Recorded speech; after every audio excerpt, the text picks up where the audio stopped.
បាទសួស្តីបាទទៅកាន់មកប្រិមិត្តយើងបាទការប្រកួតបាល់ទាត់នៅលីកកំពូលធំយប់នេះយើងមាន3គូទៀតហើយបានលើកឡើងសប្តាហ៍ថ្ងៃសុក្របាទគូទី1ការប្រកួតនៅ La Liga របស់អេស្ប៉ាញបាទ Real Oviedo បាទត្រូវប៉ះជាមួយនឹង Espanyol បាទគូទី1នេះគឺលេងស្មើបាទអត់មានក្រុមណាតទេបាទសម្រាប់ជំរឿនរបស់អេមីនគឺចង់ឲ្យបងប្អូនលេងនៅខាងក្រុម Real Oviedo តែម្ដងបាទយើងលេងវាយណាបាទទៅខាងក្រុម Real Oviedo មកចាប់ផ្ទះហើយគូទី2ការប្រកួតនៅលីកអាល្លឺម៉ង់បាទរវាងក្រុម Union Berlin បាទត្រូវប៉ះជាមួយនឹងក្រុម Borussia បាទមន់ឆេង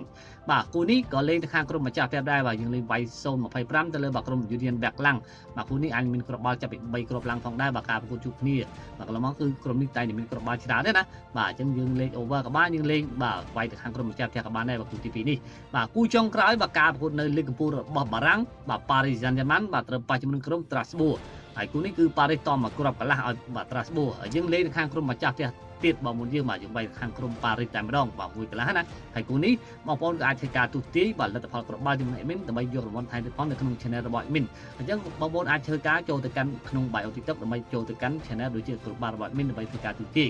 ហើយជូនពរបងប្អូនសំណាងល្អដល់គ្នាហើយសម្រាប់គូបាននេះបងប្អូនអាចយកទៅកែច្នៃក្នុងការសម្រេចចិត្តដោយខ្លួនឯងបាទចុច follow អេមីនដើម្បីទទួលបានតម្រុយបាល់បន្ថែមបាទសូមអរគុណ